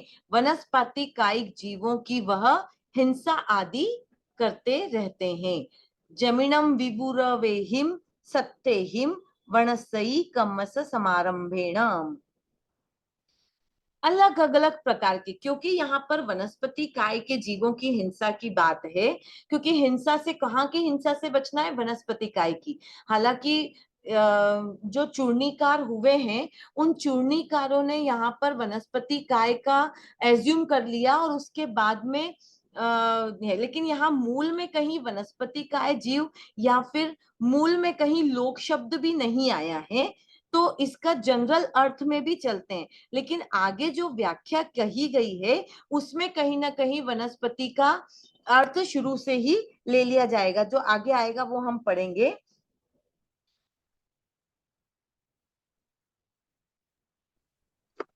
हाँ, इसी सूत्र में आ गया। अब देखो, जमीनम विरुवरुवेहिम सत्यहिम वनसई कम्म समारंभ। जो जीव विविध प्रकार के शस्त्रों से वनसई वनस्पति का कर्म समारंभ करता है, हिंसा आदि करता है, वनसई सत्तम, और वनस्पति को भी शस्त्र बना के, मतलब अनेक प्रकार के शस्त्रों से वनस्पति का हिंसा करता है, और वनस्पति को ही शस्त्र बनाकर जो समारंभ आदि करता है, अन्य वनेग रूवे पाण, और अनेक प्रकार से, इस प्रकार से प्राणियों का विहसंती हनन करता है, वह मुनि नहीं कहलाता है। जो नाना प्रकार के शस्त्रों से वनस्पति की क्रिया से हिंसा करता है होकर और वनस्पति के जीवों की हिंसा करता है, वह केवल उन वनस्पति कायिक जीवों की ही हिंसा नहीं करता, वह न जाने कितने प्रकार के प्राणियों का भी हनन कर लेता है, यानी न जाने कितने प्राणियों की हिंसा भी करता ही जाता है। ये सूत्र वापस जैसा हम पूर्व में पढ़ चुके हैं वैसा ही उसकी व्याख्या है। तत्थ खलु भगवया परिणा पवेदिता। इस विषय में भगवान ने परिज्ञा का निरूपण किया है। परिज्ञा का क्या अर्थ है? कई बार आया ये शब्द, तो भगवान ने परिज्ञा का निरूपण किया है, परिज्ञा का साधन के रूप में या परिज्ञा को सॉल्यूशन के रूप में बताया है। तो परिज्ञा शब्द का क्या अर्थ है? विवेक। विवेक। तो इस भगवान ने इन सब हिंसा आदि से बचने के लिए विवेक का निरूपण किया है कि विवेक से हमें बचना चाहिए। इमस्स चेव जीवियस्स परिवंदनम माणम। वापस वही बात, जीव वनस्पति काय जीवों की हिंसा क्यों करता है? तो वर्तमान में जीवन जीने के लिए, परिवंदनम प्रशंसा के लिए, माननम यानी अपने मान सम्मान के लिए, पूयणाए पूजा प्रतिष्ठा के लिए, जाति मरण जन्म और मरण के मोयणाए से जन्म मरण के मुक्ति के लिए, और दुख परिघाय दुख का परिघात करने के लिए, दुख को समाप्त कर प्रतिकार करने के लिए जीव वनस्पति आदि काय जीवों की हिंसा करता है। से समय स्वयमेव वनस्यि सत्थ समारंभ अन्यहिम वा वनस्यि सत्थ। कोई साधक स्वयं वनस्पति काय जीवों की हिंसा करता है, अन्यहिम दूसरे से करवाता है, अन्य वा वनस्यि सत्थ समारंभण समणु जाने मतलब अच्छा समझता है, अनुमोदन करता है, मतलब कोई तीसरे व्यक्ति आपस में कोई कर रहे हैं उनको अच्छा मानता है, तम से अहियाए तम से अबोहियाए। वह हिंसा उसके अहित के लिए होती है, वह हिंसा उसकी अबोधि के लिए होती है। तो यहाँ पर ये जो सूत्र शुरू होता है ना, तत्थ खलु परिणव पवंती, ये ऊपर तक के सूत्र के लिए यहाँ पर आंसर दे दिया कि भाई भगवान ने अगर ऐसी हिंसा आदि नहीं करनी है ना, तो परिज्ञा को एक साधन के रूप में बताया है कि आप बच सकते हो, विवेक को बताया है। और उसके बाद में कहा कि भाई जीव आखिर ये विवेक क्यों नहीं रख पाता है, क्यों हिंसा आदि करता रहता है, तो उसके ये कारण बताए। जीवन जीने के लिए, अपनी प्रशंसा पाने के लिए, अपना मान सम्मान बढ़ाने के लिए, अपनी पूजा कराने के लिए, जन्म मरण से मुक्त होने के लिए और दुख का परिघात करने के लिए जीव ये सारी हिंसाएं करता है। और तो और सिर्फ हिंसा ही नहीं करता, वो स्वयं तो करता ही है, लेकिन दूसरों से भी करवाता है। और कोई तीसरे व्यक्ति अगर कर रहे हैं तो उसको भी वो अच्छा मानता है। तो ऐसा अच्छा करने में वो अपनी ही आत्मा का अहित करता है, वह अपने ही बुद्धि का नाश करता है। से तम समुज्जमाणे आयणम उठाए, इसलिए वह हिंसा के परिणाम को, मतलब इतनी सब हिंसा करने से वो समझे कि इस हिंसा का क्या परिणाम होगा, इसका क्या रिजल्ट निकलेगा, मैं कहाँ कहाँ भटकूंगा, ऐसा वो सोचकर समझकर जो संयम उसने लिया है, जो आचरण उसने धारण किया है, उसमें समुठाए, उसमें स्थिर हो जाए, उसमें सावधान हो जाए कि मैं ऐसा कार्य दोबारा नहीं करूंगा। सोचा भगवो अणगारणम व अत्यम। फिर क्या कहते हैं कि भगवान अणगारिणम, ग्रह त्यागी मुनि को, अणगार को, व अंत्य इह योगी नाय भवति, भगवान जो है वो मुनि जो है, ग्रह त्यागी जो मुनि के समीप सुनकर, यह मेघसिम, कुछ लोग, कुछ मनुष्य को नायम भवती, ये ज्ञात हो जाता है कि ऐसे खलु ग्रंथे, यही ग्रंथि है, यही कर्म बंध है, यही हिंसा आदि है। ऐस खलु मोहे, यही मोह है जिसमें तू पड़ा हुआ है। और इस मोह के रहते ही ऐस खलु मृत्यु, यहाँ तू जीते हुए भी यह मृत्यु के समान है और यही नरक भी है। इच्छतम गड़िए लोए, फिर भी सुख सुविधाओं में मूर्छित मनुष्य क्या करता है, इच्छतम गड़िए लोए, इतना सब कुछ जानने समझने के बाद भी इन वनस्पति कायिक जीव निकाय की हिंसा करता ही रहता है। मतलब भगवान को कितना ज्ञान होगा ना उस समय में, देखा जाए तो अपन जैसों को कितना निठल्ला बना, मतलब भगवान को पता था कि आने वाली पीढ़ी में बहुत निठल्ले लोग आने वाले हैं। निठल्ले नहीं कहते हैं, ठस कहते हैं ना, क्या कहते हैं, जिनको समझ में नहीं आती एक बार में बात, या समझ में आ जाए तो भी अड़ियल की तरह रहते हैं। जड़ जड़। हाँ, वो भगवान की भाषा में जड़ बुद्धि वाले कह दो, और अपनी भाषा में, आज की भाषा में लो तो अड़ियल। जिद्दी जिद्दी। जिद्दी नहीं, जिद्दी वाला यहाँ मतलब, यहाँ पे मतलब क्या है वहां पे कहने वाला, कि सब कुछ जानते समझते हुए भी इच्छतम गड़िए लोए, इसी लोक में पड़ा रहता है, इसी के मोह में, इसी के आसक्त में मूर्छित रहता है। तो ऐसे को ना अड़ियल कहते हैं, ढीठ ढीठ, हाँ शब्द आया सही, ढीठ कहते हैं। तो भगवान को कितना वाकई ज्ञान होगा ना, मतलब भगवान अपने को ढीठ समझते थे, वो सही भी समझते थे, क्योंकि इतना समझने के बाद भी अपनी तो जागृति हो नहीं रही है।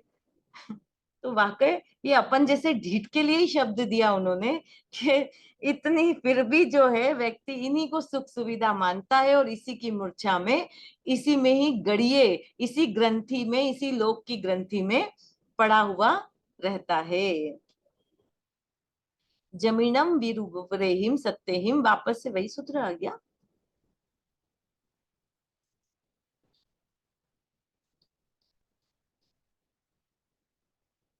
जमीनम विवरण, ठीक है। वापस में बात है कि जीव जो है इसी तरह इसी के मूर्छा में पड़ा हुआ रहता है, और इसी मूर्छा में पड़े हुए होने के साथ साथ वह अनेक नाना प्रकार के शस्त्रों से वनस्पति की क्रिया की हिंसा करता है, वनस्पति के कायिक जीवों की हिंसा करता है। वनस्पति की हिंसा करने के साथ साथ में अनेक प्रकार से उसकी हिंसा करता है, और केवल वनस्पति काय की जीव की हिंसा नहीं कर रहा। वो सोचता है कि मैं अगर सिर्फ एक पालक तोड़ रहा हूं तो सिर्फ मैं एक पालक की हिंसा कर रहा हूं, लेकिन उसके आश्रित रहे हुए या फिर उसकी एक हिंसा से अन्य न जाने कितने प्रकार की जीवों की हिंसा भी वह करता है। और उसके बाद वापस से एक इमोशनल के साथ में जगाते हुए कि हे जीव तू ये सोच, ते से बेमी अपंगे अंध माने, मतलब कितने कितने प्रकारों से जीव हिंसा करता है। ये मनुष्य के शरीर के कुछ अंग दे रखे हैं वापस से कि जहां पर जैसे मनुष्य जन्म लेता है, मनुष्य बुद्ध धम्मम, मनुष्य बढ़ता है, इमम पी चित्तमयम, मनुष्य जो है वो चिंतन मनन करता है, मनुष्य जो है वो आहार आदि को ग्रहण करता है, मनुष्य जो है वह विपरीत धर्म का पालन करता है, मनुष्य जो है विपरीत आहार करते हुए शरीर की अनित्यता को, शरीर की अशाश्वतता को जानता समझता है। तो जिस प्रकार से मनुष्य की अवस्थाएं होती है, उसी प्रकार से वनस्पति कायिक आदि जीवों की भी अवस्था होती है। इस तरह से मनुष्य को समझना चाहिए। जिस तरह से मनुष्य के अंगोपांग का छेदन भेदन करने पर उसकी चेतना में तकलीफ होती है, वो तकलीफ अव्यक्त होती है, उसी प्रकार वनस्पति कायिक जीवों को भी वेदना होती है, अव्यक्त रूप में होती है।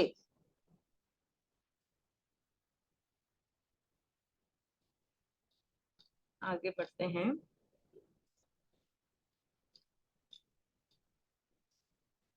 एथ सत्तम समारंभ मानस इच्छते आचरण परिणाम भवति। एथ सत्तम समारण इच्छते। अब क्या कह रहे हैं? एथ सत्त समारंभ मानस, जो वनस्पति कायिक आदि शस्त्रों से जीव पर शस्त्र का प्रयोग करके हिंसा करता है, इच्छते आरंभ अपरिणाय भवति, वह इन आरंभ सारंभ संबंध आदि प्रवृत्तियों से बच नहीं पाता है। वह अपरिणाय, वह अपरिज्ञात है, वह ज्ञानी नहीं है। एथ सत्य असमारंभ, और जो इन शस्त्रों को जान जाता है, समझ जाता है, असमारंभ मानस, मतलब हिंसा आदि में इन शस्त्रों का प्रयोग करके कोई हिंसा आदि नहीं करता है, वह इन आरंभों से बच जाता है, वही परिज्ञात है। तम परिणाय मेहावी, तम वह जान करके, परिणाय यानी जान करके, मेघावी पुरुष जो है मनुष्य स्वयं वनस्पति समारंभ, जा वनस्पति शस्त्र का समारंभ न करे, अन्न ने ही न दूसरों से करवाए, अन्न वनस्पति सत्य समारंभते, और ना ही दूसरों को करने का अनुमोदन करे, न ही दूसरों को अच्छा जाने। जस्सते वनस्पति सत्य समारंभ परिणाया भवंती, जिसके मन में वनस्पति शस्त्र आदि की हिंसा का ज्ञान हो जाता है, जिसको, वही मुनि परिज्ञात कर्म मुनि कहलाता है, वही कर्म त्यागी कहलाता है, वही कर्म त्यागी होता है। क्लियर हुआ? किसी को कोई सवाल?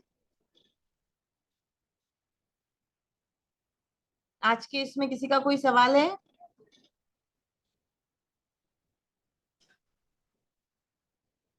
अरे सब भाग गए क्या? बोर हो गए थे क्या? नहीं मैडम।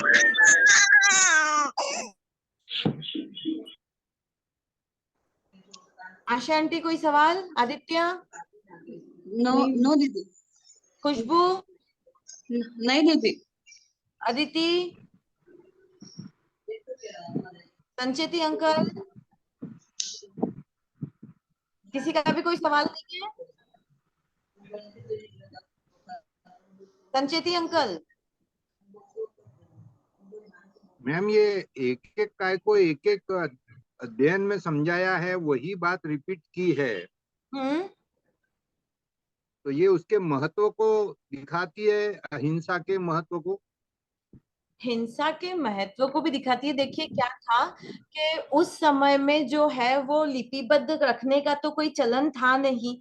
भगवान ने जब व्याख्या करी होगी तो गंधर्वों ने भी सुना होगा, सुन करके याद रखने की प्रथा थी, तो इसलिए बार बार वो हिंसा के प्रभाव को समझे, अहिंसा के रास्ते पर आए, इसलिए भी ये पुनरावृत्ति की जाती थी। और इसलिए भी रिपीटेशन देता था कि व्यक्ति को एक बार में एक शब्द ही का ही प्रयोग करते हुए अगर वाक्य बनाया जाएगा तो उसको याद रह जाएगा।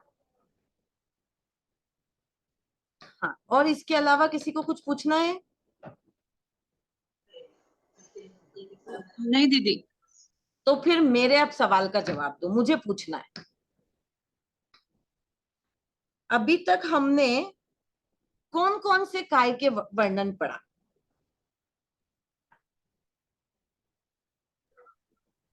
वनस्पति काय का। अभी वनस्पति काय का पढ़ा, इसके पहले कौन सा पढ़ा था? पृथ्वी काय, अप काय। पृथ्वी काय, अप काय और अग्नि और तेऊ काय। तेऊ काय। है ना? तो मुझे बताओ कि अब कौन सा आना चाहिए था? वायु काय। लेकिन वायु काय की जगह वनस्पति काय क्यों आया? ये आप लोगों के लिए कल का सवाल है कि आचारांक सूत्र में यह क्रम क्यों तोड़ा गया, क्योंकि पहले वायु काय आना चाहिए था, उसके बाद में फिर वनस्पति आना चाहिए था। पृथ्वी काय, अप काय, तेयु काय तो सीक्वेंस में था, उसके बाद वायु काय आना था, फिर वनस्पति काय का वर्णन आना था। लेकिन यहाँ पांचवें उद्देशक में वनस्पति काय का वर्णन क्यों किया गया? क्योंकि दीदी वायु काय के जीव दिखाई देते नहीं है, अन्य जीव दिखाई देते हैं। तो फिर ऐसा है तो फिर वनस्पति के बाद में त्रस काय का वर्णन आना था, वायु काय का नहीं आना था? मतलब आगे जो आएगा वनस्पति के बाद त्रस काय का ही वर्णन है ना, लास्ट में वायु काय है। अच्छा ठीक है, चलिए आज ही इसके जवाब जस्ट बाद में वायु काय है, लेकिन वनस्पति काय का उपयोग जीव ज्यादा करता है, ऐसा मतलब हिंसा के दृष्टि से। दो कारण हैं इसके। पहला एक कारण तो ये है कि वायु काय के जीव दिखते नहीं हैं और कहीं ना कहीं उसको किस चूर्णीकारों ने उसको त्रस काय के रूप में भी, मतलब वह आड़ी तिरछी चली जाती है, इसके कारण भी उसको त्रस, मतलब त्रस काय से वो कम है, लेकिन वनस्पति काय आदि से ज्यादा इधर उधर घूमती रहती है, आंखों से दिखती नहीं है, इसलिए वायु काय का निरूपण। इसकी चर्चा हम कल डीप में फिर से करेंगे कि क्यों वनस्पति काय को अभी दिया और वायु काय को बाद में दिया है। ठीक, हाँ। चलिए आज के क्वेश्चन लिख लीजिए।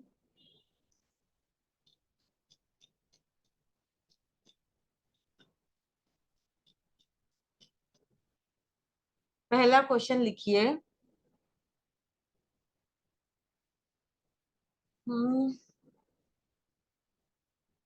स्थावर जीवों की वेदना का अनुभव किस प्रकार आचारांक सूत्र में किस प्रकार कराया गया है? स्थावर जीवों की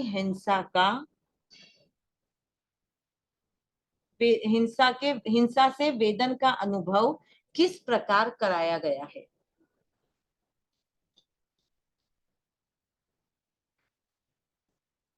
जे गुणे से आवट्टे से गुणे सूत्र की व्याख्या करिए। जे गुणे से आवट्टे से गुणे सूत्र की व्याख्या कीजिए।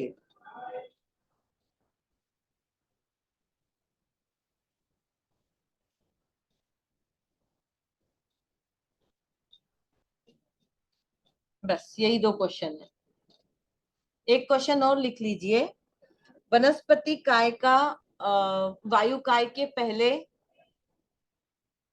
विवेचन क्यों किया गया है? आचारांक सूत्र में वायु काय से पूर्व वनस्पति का विवेचन क्यों किया गया है? आप में से किसी ने ये प्रश्न एक साथ सीक्वेंस में अच्छे से लिखे हैं?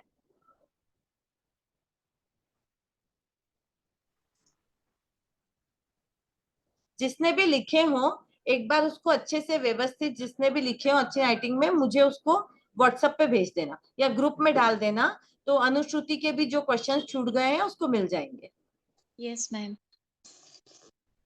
Thank you so much.